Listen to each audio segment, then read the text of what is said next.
नमस्कार, आज आपण बनवणार आहोत कोळंबी म्हणजे प्रॉन्स याचं सालन।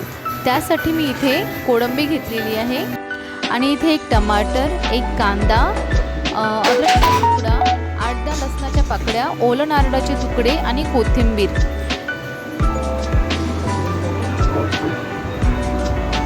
आता हा सगळा मसाला आपण मिक्सरच्या भांड्यामध्ये बारीक वाटून घेऊया। मी इथे एक बटाटा घेतलेला आहे, त्याला छान चिरून घेतलेला आहे, तो पण आपण सालनमध्ये ॲड करूया।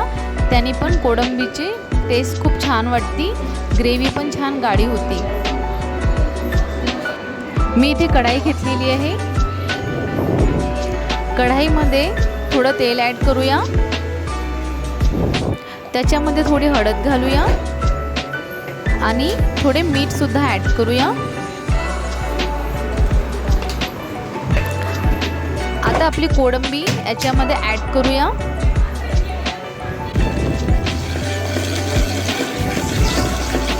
कोळंबीमध्ये पाणी भरपूर असतो आणि त्याला एक घाण स्मेल येतो।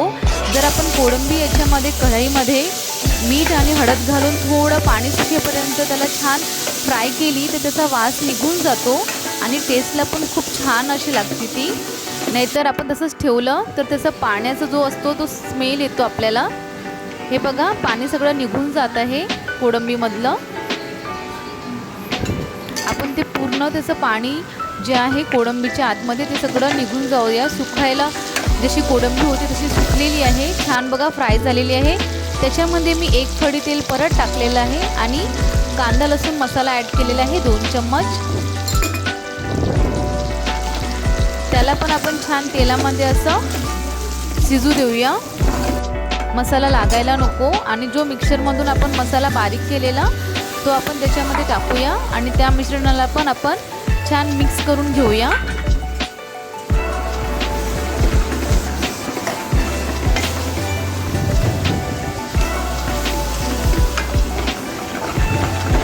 तुम्ही मंद आचेवरती असं छान हे करू शकता की मसाला छान बारीक होईल। मी हळद परत त्याच्यामध्ये थोडी ॲड केलेली आहे, कारण की आधी आपण हळद कोळंबीमध्ये घातलेली, ती खूप थोडी घातलेली होती। मी परत त्याच्यामध्ये अर्धा चम्मच हळद ॲड केलेली आणि जे बटाटा आपण चिरलेला होता तो मी ॲड केलेला। या मिश्रणाला आपण छान मिक्स करून घेऊया आणि आता 2 मिनटं मंद आचेवरती याला मसाल्याला छान शिजायला आपण एक काहीतरी झाकणे ठेवून शिजू देऊया। आणि तुम्ही मध्ये मध्ये आपली झाकणी काढून बघू शकता की मसाला लागलेला तर नाही कढईला। हे बघा, मसाला छान आपला शिजलेला आहे। आपण परत 1 मिनटं झाकून ठेवून देऊया।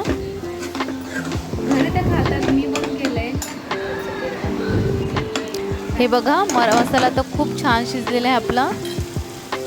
आता तुम्हाला जेवढी ग्रेव्ही हवी आहे त्या हिशोबाने तुम्ही त्याच्यामध्ये पाणी ॲड करू शकता। मी ज्या मिक्सरच्या भांड्यामध्ये मसाला बारीक केलेला त्याच मिक्सरच्या भांड्याने मी इथे 2 भांडे असं पाणी घालणार आहे।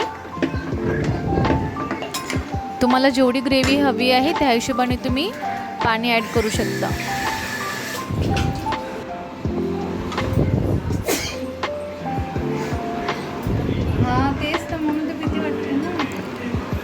कोळंबीच्या सालनची खूप अगदी सोपी आणि छान रेसिपी आहे। प्लीज माझ्या चॅनलला लाईक करा, शेअर करा आणि सबस्क्राईब करा। तुमच्यासाठी मी अशाच नवीन नवीन रेसिपी पुन्हा घेऊन येणार।